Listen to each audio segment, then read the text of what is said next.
Bismillahirrahmanirrahim. Jangan lupa subscribe ya. Itu menjadi beban bagi seorang pemuda. Allah bukan akan tanya total usia umurmu, tapi akan Allah tambah lagi pertanyaannya, apa yang kamu lakukan di usia mudahmu? Usia muda itu menurut saya sangat sensitif. Anak muda yang taat, istiqamah di sisi Allah lebih baik daripada yang tua yang taat. Sekali lagi, dan yang tua-tua jangan tersinggung ya. Yang muda yang taat, istiqamah di sisi Allah lebih mulia daripada yang tua yang taat. Sama-sama taat, tapi kenapa yang muda lebih mulia? Karena godaannya lebih besar. Kalau yang tua, apa yang mau digoda? Habis sudah. Tak ada fisik, tak ada tenaga, tak ada apa. Kalau yang muda, banyak godaannya. Pandangan matanya, telinganya, hawa nafsunya, sahwatnya, fitnah sana sini. Mudah digoda, anak muda. Makanya Allah berikan kemuliaan. Bahkan salah satu hadis yang sahih, di hari kiamat, semua di bawah matahari. Cuma 7 golongan yang di bawah naungan Allah. Di antaranya, wasyabun nasha'a fi ta'atillah, seorang pemuda yang menjaga diri dalam bertaat kepada Allah. Dia dapat keistimewaan di hari kiamat. Bersama pemimpin yang adil. Bersama seorang laki-laki yang tergantung dengan masjid. Berapapun usianya. Ditambah lagi seorang pemuda yang bisa menjaga diri dalam bertaat kepada Allah Subhanahu wa taala. Dan kalau kita baca sejarah ulama, semua para berjuang untuk agama semuanya muda. Tak ada yang tua. Bilal ibn Rabah seorang pemuda, Abdullah ibn Mas'ud penghafal Al-Quran seorang pemuda, Abdullah ibn Umar seorang pemuda. Dan banyak yang lain. Muhammadul Fatih yang membebaskan Konstantinia dan memperjuangkan Islam menjadi panglima masih di bawah usia 21 tahun. Dan banyak sejarah-sejarah. Imam Syafi'i masih sangat muda, bahkan meninggal dunia masih dalam keadaan masih sangat muda. Belum sampai usia 50-an tahun. Dan banyak yang lain. Makanya pengaruh bahkan taruhan besar bagi umat Islam itu tergantung pemuda.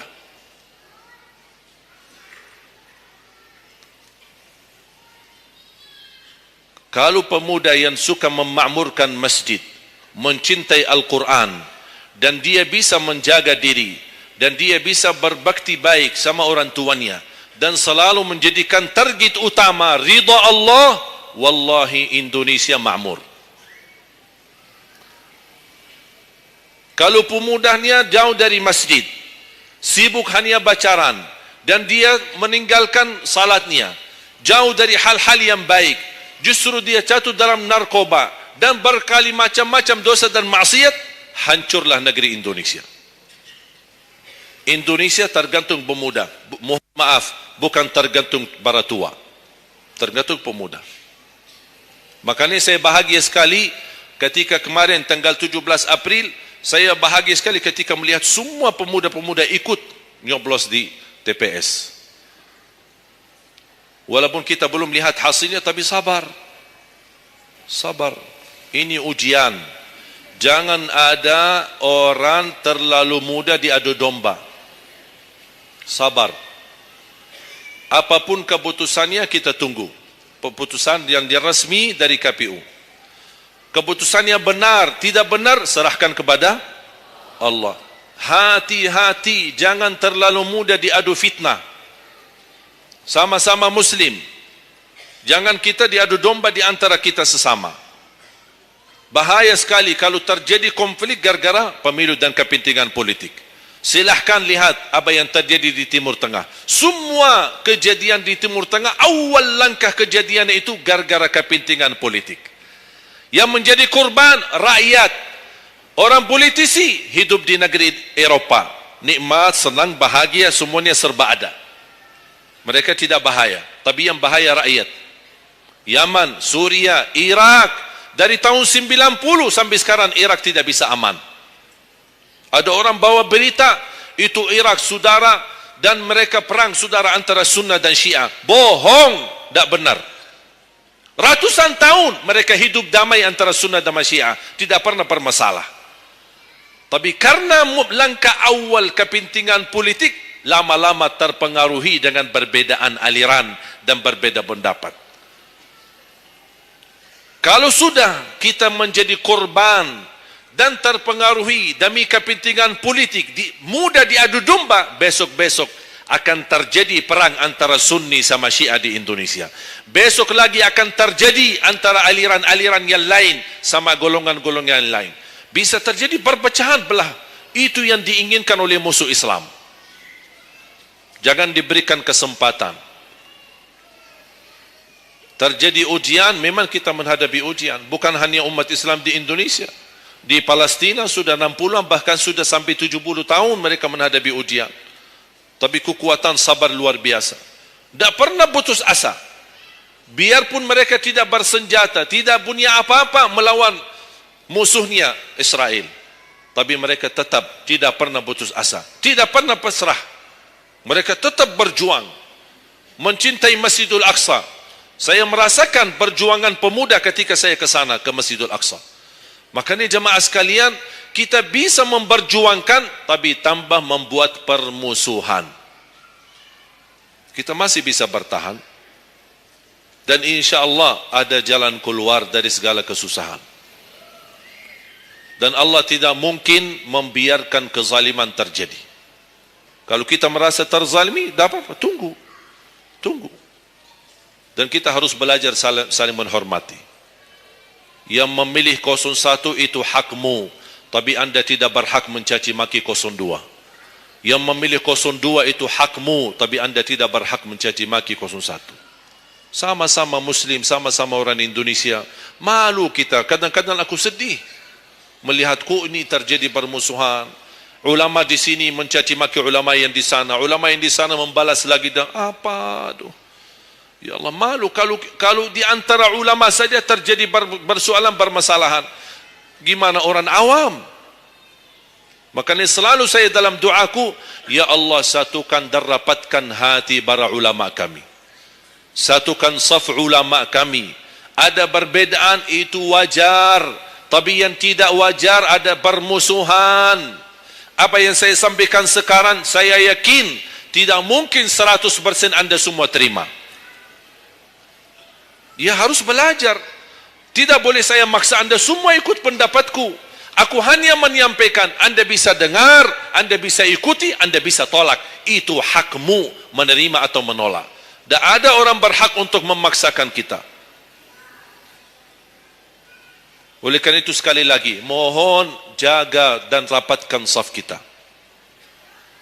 Sekarang banyak muncul di media. Ini semua tujuannya berkeinginan menado domba di antara kita. Sekarang akhirnya yang gagal, yang rusak siapa? Negeri kita. Yang kurban, rakyat kita. Orang politisi, tak apa-apa. Mereka kan berduit. Duitnya banyak, fasilitasnya banyak. Bisa dia hidup keluar negeri dimanapun. Dia baca keluarganya, sudah. Biar rakyat jadi korban. Jangan kita mau dijadikan kambing hitam. Siap? Bisa jaga? 714 suku dan budaya berbeda-beda, tapi alhamdulillah masih bisa bersatu di bawah bendera merah putih. Dan ini karunia dari Allah Subhanahu wa taala. Wajib kita syukuri dan wajib kita jaga. Dan kita berdoa. Sekarang anda sudah ikut memilih kan? Sudah memilih? Sudah, itu ikhtiar. Anda sudah selesaikan tugasmu.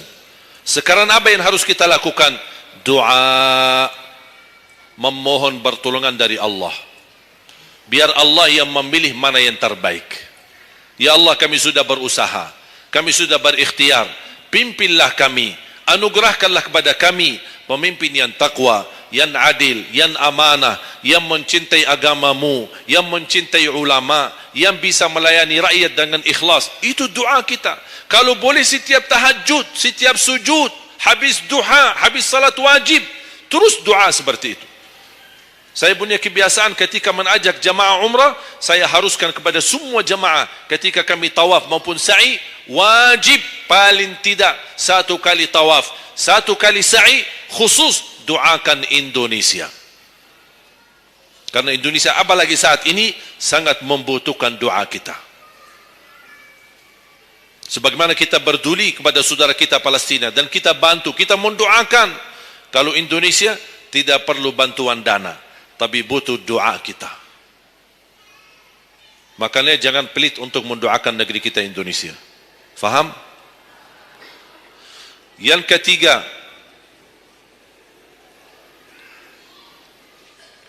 wa an ilmihi wa an malihi min aina iktasabah wa fima anfaqah. Pertanyaan yang ketiga yang akan ditanyakan oleh Allah, hartamu dari mana dan ke mana? Oh, bahaya ini. Kadang-kadang ada orang sumber dananya halal, tapi pengeluarannya bebas. Semuanya boleh. Itu bertanggungjawabannya. Akan ditanya oleh Allah, dari mana dan ke mana? Allah sudah kasihkan, itu dari mana datang? Anda harus memberi jawaban yang benar. Dan ke mana Anda infakkan? Dan ingat, halaluha hisab wa haramuha azab. Harta yang halal bakal dihisab. Sekarang banyak orang salah faham. Orang fikir kalau ada harta yang haram akan dihisab oleh Allah. Tidak. Yang dihisab bukan yang haram, tapi yang halal. Dari mana dan ke mana? Terus yang haram gimana? Ngapain? Diazab. Anda sudah tahu itu haram, tapi Anda lakukan, Allah tak perlu tanya lagi kenapa Anda lakukan. Allah pergi langsung diazab. Na'udzubillah min zalik. Hati-hati. Oleh karena itu bahagia kata Rasulullah SAW, seorang yang mulia, yang Allah berikan kekayaan, diberikan kemampuan, tapi dia bisa menggunakan dengan sebaik-baiknya. Ni'mal malus salih indal abdis salih. Sebaik-baik harta yang halal di tangan hamba yang salih. Itu termasuk harta yang terbaik. Kenapa yang terbaik di tangan orang yang salih? Karena orang salih tidak mungkin salah guna. Dia sudah jaga sumber, dia juga pengeluarannya jelas. Untuk kebutuhan keluarga, tidak mubazir, tidak berlebih-lebihan. Katanya halal, berarti bebas belanja. Tidak bebas. Islam tidak menanjurkan seperti itu. Anda boleh ambil kebutuhanmu, tapi jangan berlebih-lebihan. Mohon maaf, coba sekarang tanya ibu, tanya diri sendiri masing-masing. Berapa macam baju di lemari kita? Sudah, mohon maaf, tak usah bahas yang lalu. Terlanjur belanja karena ibu merasa tidak tidak tega, merasa keberatan kalau setiap acara itu aja yang dipakai. Pagi acara, besok siang pulang ganti. Siang malam ada acara lagi, ganti lagi. Karena merasa malu. Apalagi kalau ketahuan, bukan yang tadi pagi ini ya. Oh, ada beda warna. Memang sama model tapi beda warna. Malu karena orang-orang itu. Apain kok? Makanya udahlah, terlanjur. Itu memang mohon maaf kebiasaan wanita. Tapi saya usulkan baju-baju yang sudah lama tidak dipakai, ngapain simpan? Sudah, bebaskan, infakkan, sedekahkan. Saya kemarin bermusyawarah dengan tim-tim yayasan kami untuk membuat satu lembaga khusus yang punya pakaian-pakaian yang sudah lama tidak dipakai. Apapun boleh, alat apa, meja, sofa, apa saja yang di rumah, karpet, yang bukannya sesuatu yang tak pernah dipakai, barang makanan, piring, sendok, apa saja, insyaAllah kami bisa ditarik dan dikawal dan dikelola lagi, dikelola ulang, termasuk baju-baju. Kalau ada yang robek, ada yang ini, kita bisa jahit, kita bisa perbaiki dan kita sedekahkan. Bisa di dalam negeri dan bisa di luar negeri. Alhamdulillah program ini berjalan di kota Madinah. Alhamdulillah tidak ada lagi mubazir yang buang baju sia-sia. Semuanya bisa dimanfaatkan. Mudah-mudahan terwujud program ini agar ibu-ibu tidak terbeban. Ada kelebihan mau pindah rumah. Biasanya kalau pindah, apalagi kalau orang kaya. Pindah rumah, mana barang-barang dibawa lagi? Barang-barang besi yang baru-baru semua. Terus yang tersisa kemana? Dibuang atau tidak tahu kemananya. Udah, kita yang ambil, kita yang kelola, yang perlu diperbaiki kita perbaiki, dan kita hantarkan kepada warga-warga yang miskin yang mereka tidak punya apa-apa. Setuju? Yang terakhir, yang keempat, wa an ilmihi madza amila bihi. Allah akan tanya terhadap ilmumu, apa yang kamu lakukan. Jadi jamaah sekalian, intinya bukan berapa banyak ilmumu, tapi berapa yang anda amalkan. Oleh karena itu, jangan terlalu banyak belajar. Belajar dan amalkan. Walaupun anda belajar cuman sedikit, itu jauh lebih baik daripada anda banyak belajar tapi tidak sempat mengamalkan. Belajar, amal. Belajar, amal. Dan ilmu yang bermanfaat yang diikuti dengan amalun salih. Ada orang Masya Allah semangat, ke sana belajar, sana belajar, sana belajar, tapi tidak pernah mengamalkan. Dikasih amalan zikir, wirid, tidak diamalkan. Ditambah lagi amalan yang kedua, tidak diamalkan. Akhirnya terbeban, banyak amalan belum ditunaikan. Itu menjadi beban. Nanti di hari kiamat, Allah akan tanya, sudah berapa lama kamu belajar? Sudah berapa banyak ilmumu? Apa yang kamu amalkan? Oleh karena itu jamaah sekalian, tolong jaga. Boleh anda belajar, tapi anda amalkan. Kalau ada orang berkata, daripada saya salah, ya udah tidak usah belajar. Bahaya lagi. Ada orang berkata, daripada saya perlumpun dan bisa mengamalkan, mendingan saya tidak usah banyak belajar. Udahlah, biar saya tunaikan dulu yang sudah saya belajari. Tidak. Tetap anda belajar dan mengamalkan sesuai kemampuannya. La yukallifullahu nafsan illa usaha. Walaupun anda belum tunaikan seluruh amalannya, tidak apa-apa. Tapi anda sudah ada niat, anda sudah ikhtiar, anda sudah tunjukkan yang terbaik. Tapi kemampuannya memang sampai segini, kemampuannya memang terbatas. Tidak apa-apa, Allah melihat anda sudah bersungguh-sungguh untuk mengamalkan apa yang anda belajari. Oleh karena itu, saya kasih satu amalan. InsyaAllah mudah-mudahan bermanfaat. Sedekah subuh. Sedekah subuh, kenapa saya berkata sedekah subuh? Bukan berarti tidak boleh sedekah di waktu yang lain. Semua sedekah boleh di setiap waktu dan setiap saat, hari Jumat maupun selain hari Jumat. Tapi sedekah subuh itu termasuk sedekah yang terbaik.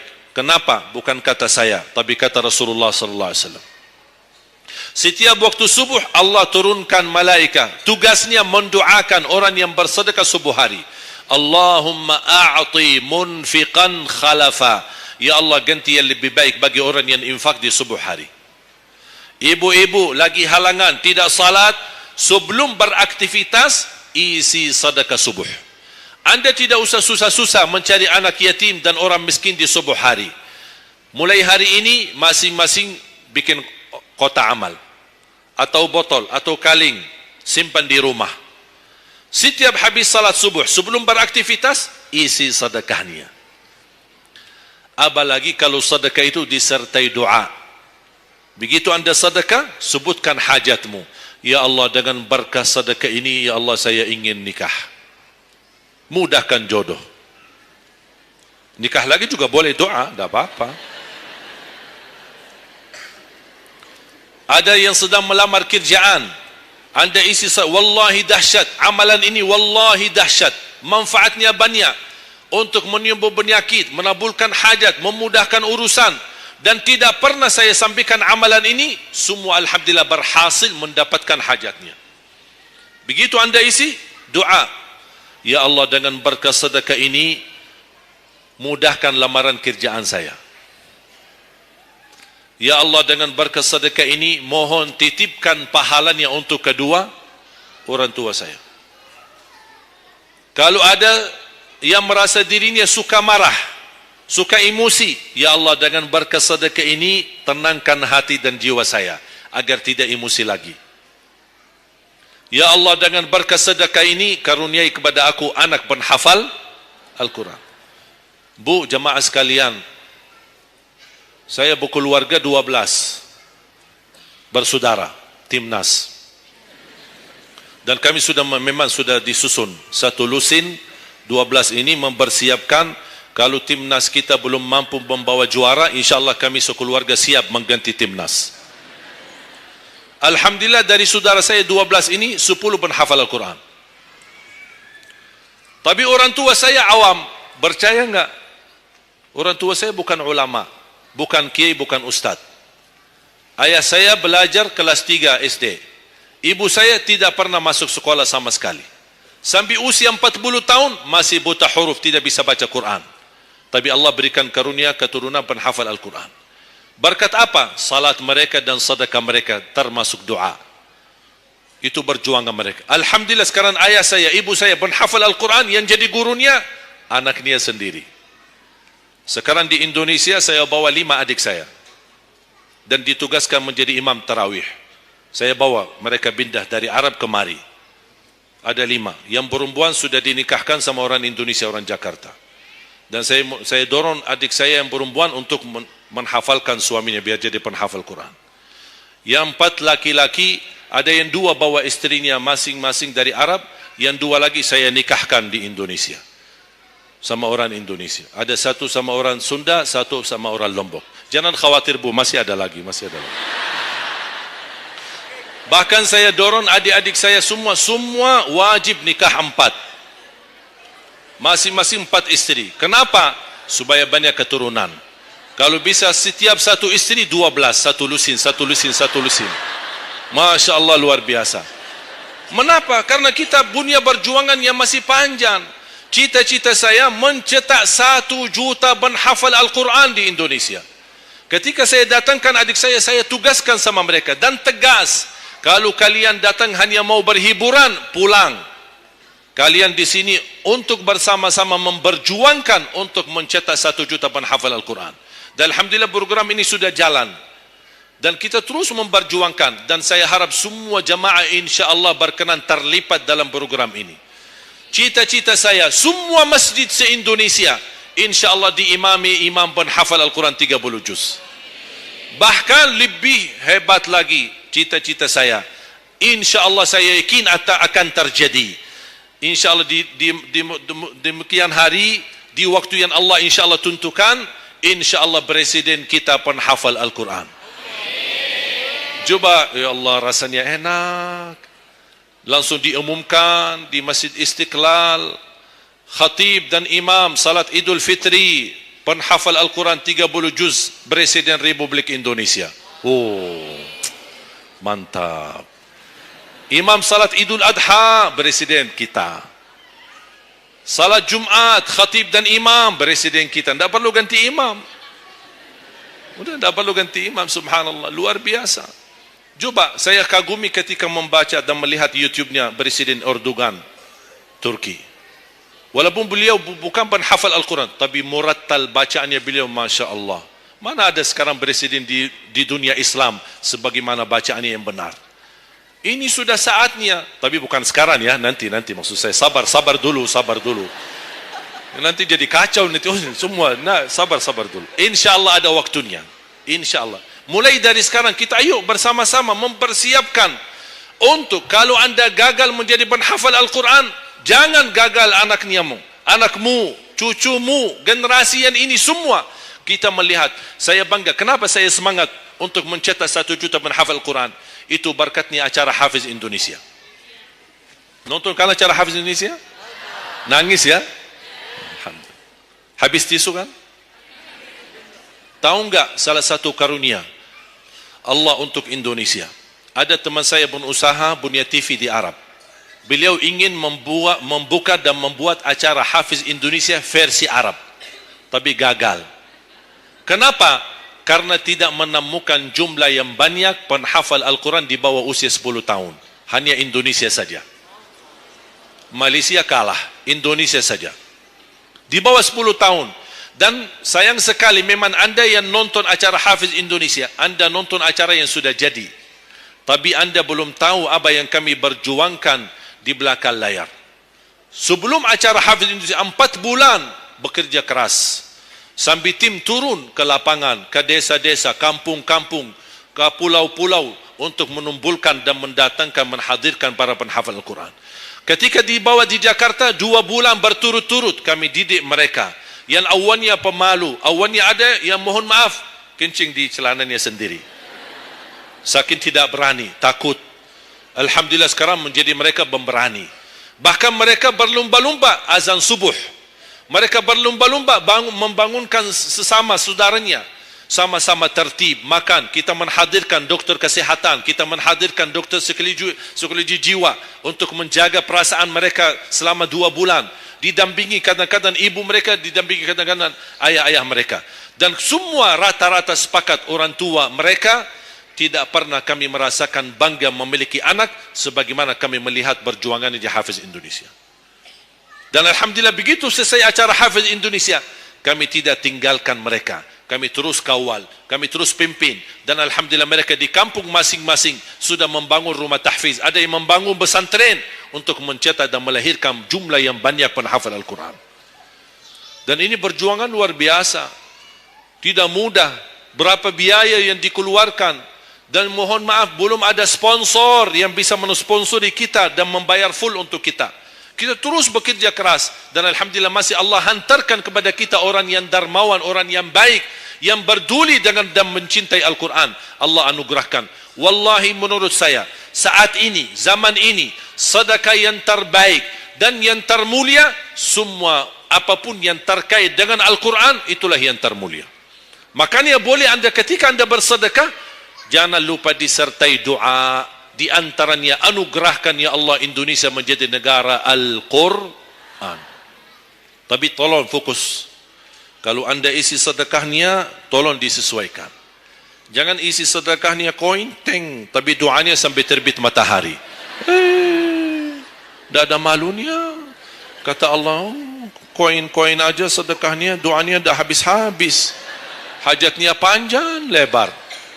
Malu kita sama. Bukan Allah tidak bisa. Allah maha bisa menabulkan hajat. Tapi kita malu sama Allah. Kok cuma bikin teng, ya Allah, ya Allah, ya Allah, panjang. Fokus. Kalau usulan saya, 1 sedekah, 1 hajat.